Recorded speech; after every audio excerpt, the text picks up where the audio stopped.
بسم الله الرحمن الرحیم و به نستعین و صلی الله علی نبینا محمد و علی آله و صحبه اجمعین.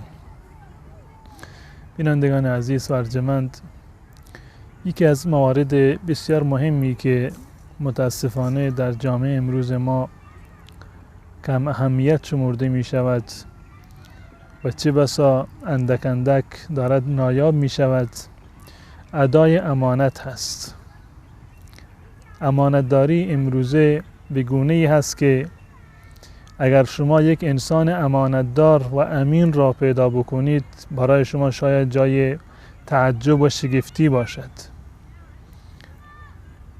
امانتداری و پرداخت امانت، بازگرداندن امانت به صاحب امانت یک حکم شرعی هست که در قرآن کریم و در احادیث رسول الله صلی الله علیه و سلم به این مورد زیاد اهمیت داده شده و ما مسلمانان به این مورد توصیه شدیم. به طور مثال الله متعال می فرماید که ان الله یأمرکم ان تؤدوا الامانات الی اهلها. الله متعال به شما دستور داده، امر کرده، این یک امر الهی هست که امانات را به اهلشون، به صاحبان امانت بازگردانید. پس بنابراین انسان مسلمان، کسی که مطیع پروردگارش هست، از دستورات رسول الله صلی الله علیه و سلم اطاعت می کند، باید اهل امانت باشد، انسان امینی باشد، آنچه را که به او سپرده شده حفاظت بکند، نگهداری بکند و همان گونه که عهد و پیمان بسته آن را به صاحبش برگرداند.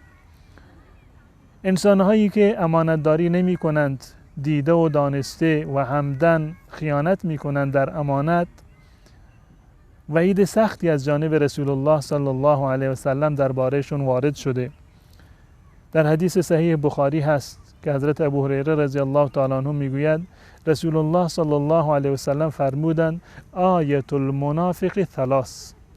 منافق 3 نشانه و 3 علامت دارد، یعنی 3 عمل هستند که انسانهایی که اینها رو انجام میدهند دارای صفات و نشانه های منافقین هستند. اذا حدث کذب، هنگامی که سخن میگوید دروغ پردازی میکند، سخنانش سراسر دروغ هستند. و اذا وعد اخلف، و اگر وعده‌ای بدهد خلف وعده میکند. و اذا اؤتمن خان، و اگر امانتی به او سپرده بشود خیانت می کند. پس بنابراین این 3 عمل نشانه های نفاق عملی هستند، یعنی انسان هایی که دچار این عادات هستند، در سخنانشان دروغ می گویند و در وعده و پیمانی که دادند خلف می کنند و امانتی که به آنها سپرده شده خیانت می کنند به امانت، این انسانها عملاً انسانهای منافقی هستند. پس بنابراین گذشته از این که نپرداختن امانت، خیانت در امانت یک گناه محسوب می شود و یک جرم و مخالفت با دستور الله متعال محسوب می شود، اضافه بر این خیانت در امانت یکی از نشانه های نفاق هست و انسان همان گونه که از نفاق اعتقادی باید بری و بیزار و دور باشد، از نفاق عملی هم انسان باید خودش را پاک بگرداند.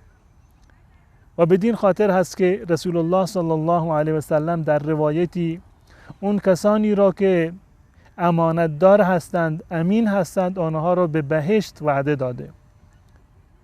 حضرت عباده بن صامت رضی الله تعالی عنه میگوید که رسول الله صلی الله علیه و سلم فرمودند اضمنوا لی 6 من انفسکم اضمن لکم الجنه. 6 مورد از خودتون به من عهد و پیمان بدید، برای من تضمین بکنید این 6 مورد را که من برای شما در مقابل بهشت را تضمین بکنم.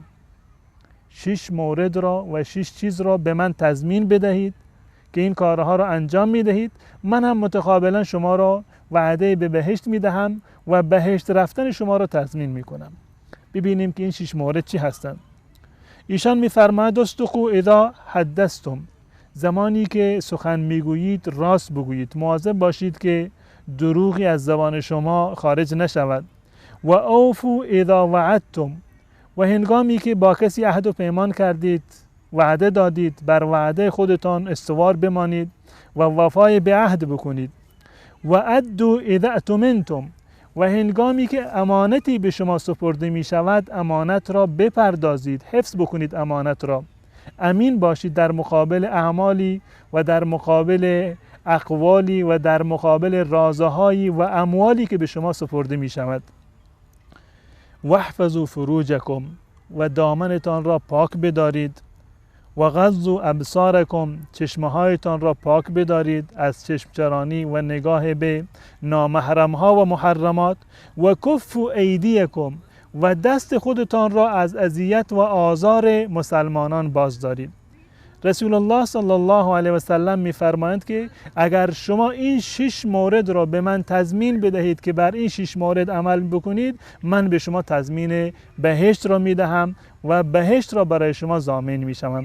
پس بنابراین اگر ما میخواهیم که تضمینهایی را از رسول الله صلی الله علیه و سلم داشته باشیم، این 6 مورد را باید مراعات بکنیم، من جمله این که امانتدار و امین اموال و اقوال و افکار و عورات مردم باید باشیم. اگر چیزی را از برادر مسلمانی به ما رسیده، اهم از این که مالی باشد یا بحث حیثیت و آبرو باشد یا هر مورد دیگر، راز و اسرار زندگی باشد، اینها را حفظ بکنیم و امانتدار و امین اسرار و اموال مردم باشیم که متقابلا هم رسول الله صلی الله علیه و سلم بهشت را برای من و شما تضمین خواهد کرد.